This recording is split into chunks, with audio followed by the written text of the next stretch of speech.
El principio de generación. El lema de este principio es: todo tiene su principio masculino y femenino.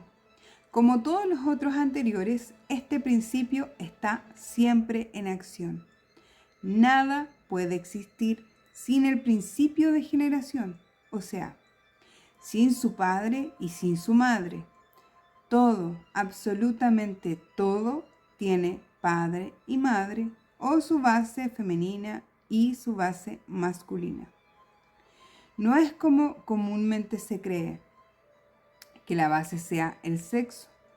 Esta palabra sexo no se aplica sino a las diferencias físicas que existen entre el macho y la hembra, en un pequeñísimo sector del plano físico. Piénselo y recuérdenlo. Sexo es la diferencia que existe exteriormente entre el macho y la hembra en el gran plano físico. Ya, recuerden que somos animales. Somos machos humanos, hembras humanas, pero eso es sexo, ¿ya? Y acá estamos hablando de energía, principio de generación masculino-femenino. Dice, o sea que el sexo no es principio de generación, es simplemente la presencia del masculino y el femenino en toda creación, toda creación. ¿Comprendes bien? En ese sector del plano físico, el principio se reconoce, se manifiesta o se deja ver por la diferencia de los sexos. En los planos más elevados, el principio toma formas elevadas por cada ser, contiene en sí mismo los dos elementos de ese principio. En ese sector del plano físico, el principio se reconoce, se manifiesta o se deja ver por la diferencia de los sexos. En los planos más elevados, el principio toma formas elevadas, pero cada ser contiene en sí mismo los dos elementos de ese principio. El mundo ha atravesado miles de conjeturas sobre la verdad, que luego se convierten en teorías, enseñanzas, sectas, organizaciones, cultos, religiones. Todo lo que oigas decir de sectas que practican enseñanzas perniciosas no es otra cosa que una prostitución del gran principio natural de generación. Todo eso es anticuado, caído en desuso. La verdad es siempre sencilla y natural. Para el puro, todas las cosas son puras. Para el ruin, todo es ruin.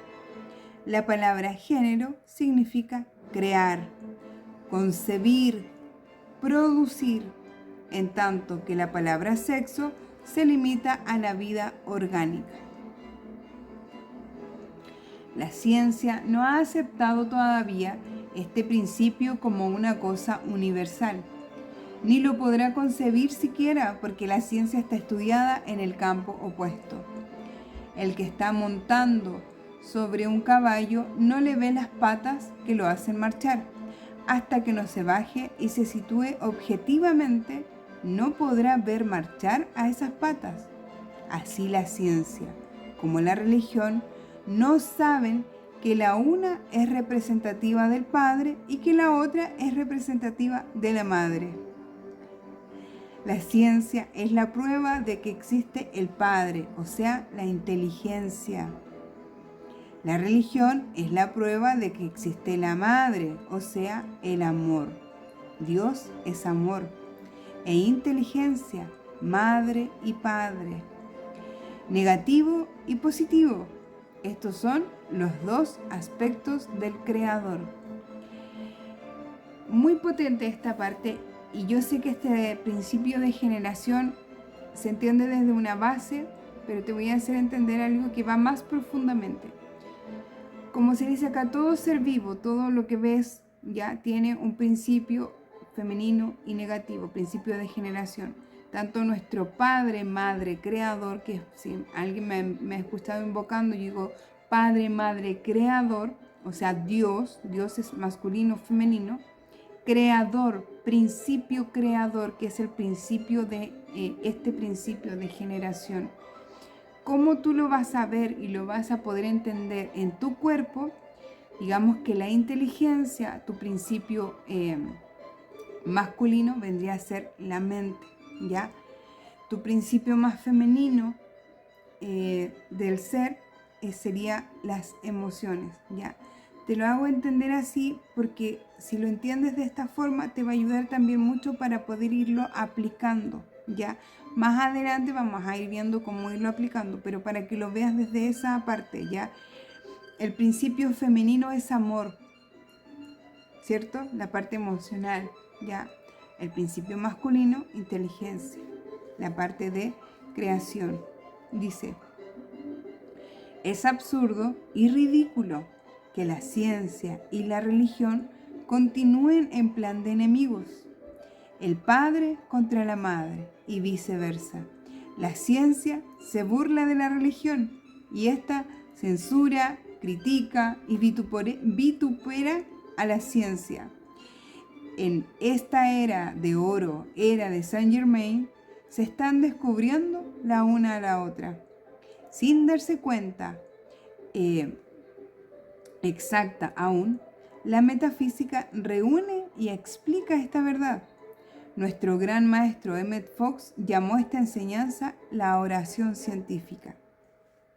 Hay que hacer una aclaración muy importante y es que una cosa es la religión y otra cosa es la iglesia, y que la mayoría de los humanos no conocen la diferencia y difunden una cosa con la otra.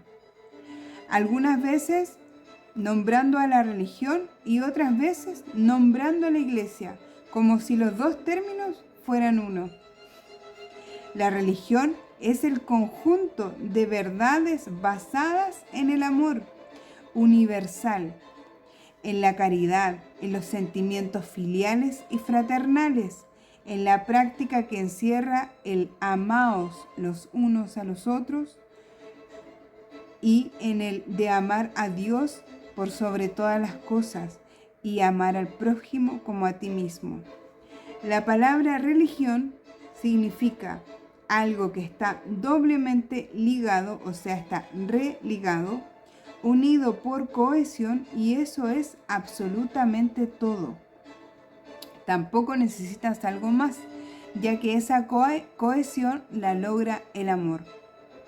Ya anteriormente hemos dicho que la ley de atracción, adhesión y cohesión es el nombre de la inteligencia, que es la ciencia, o sea, padre. Le da al amor. Amor es el término que el corazón, madre, le da a la ley que atrae, une y adhiere con tal potencia que nadie puede separar. Todo lo que allí se desprende, fervor, devoción, caridad, son cosas típicas de la madre.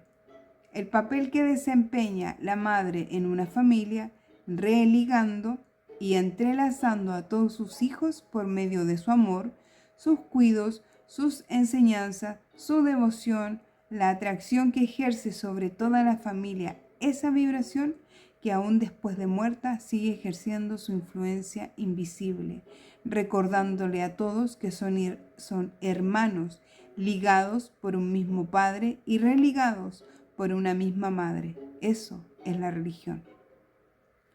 La iglesia es un organismo o una organización humana creada por hombres.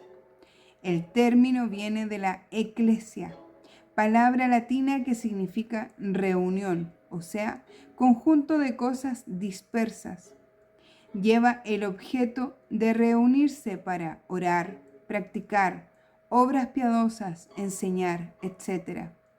Pero después de fundada la primera eclesia, pronto degeneró en un instrumento de amenazas, castigos, dogmas, reglas, indulgencias y permisos especiales, todo para obligar a una lealtad hacia ella. No hacia la religión, entiéndase, sino a las leyes que Eclesia impuso, leyes y obligaciones físicas y corporales, limitaciones, ritos, observaciones obligatorias, todas catalogadas por los escribas ordenados por las eclesias, especialmente parafraseadas para confundir los términos eclesia y religión en las mentes ingenuas de los tiempos cristianos primitivos.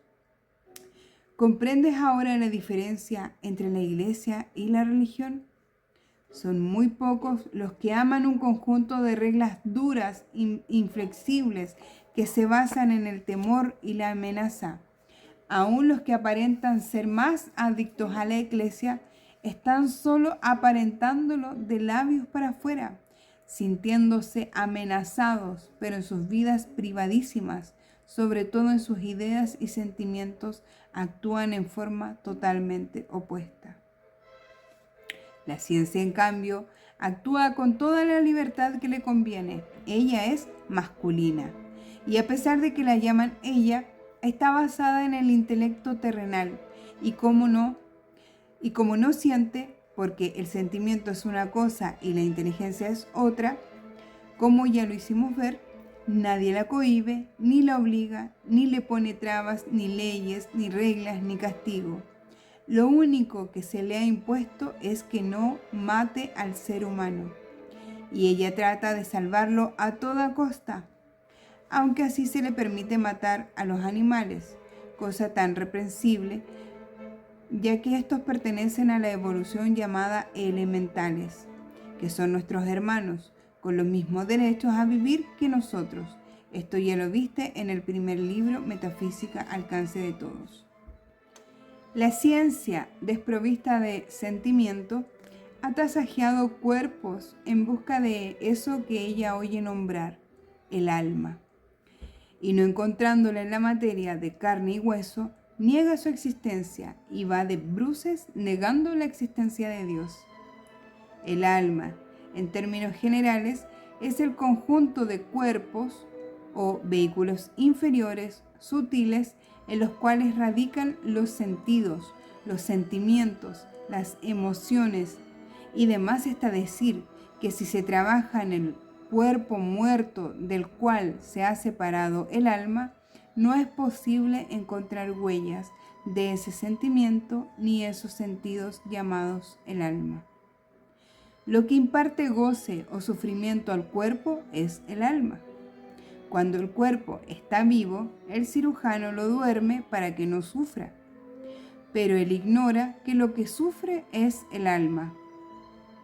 Sin embargo, ya la ciencia está descubriendo cosas que la hacen pensar en otro aspecto del asunto, ¿se entiende? Primero encontró que el átomo no es un fin de la materia. El átomo es ese patrón establecido de la familia humana, no es el diseño más pequeñito en la existencia. Todavía se puede subdividir en multitud de corpúsculos hermanos, hijitos, etc., repitiéndose el patrón establecido hasta el infinito. Claro, como es arriba, es abajo, y viceversa. ¿No dice así el principio de correspondencia? Siempre encontramos a la madre con sus hijitos girando en contorno. Y ya que como es abajo, también es arriba, vamos ampliando el diseño hasta encontrarnos casi al nivel de nuestros ojos, que el eterno patrón lo tenemos siempre a la vista en el Sol, con sus planetas girando en contorno, tal como el diseño del átomo. La ciencia es un poco confusa con tantas evidencias del polo femenino y el polo masculino.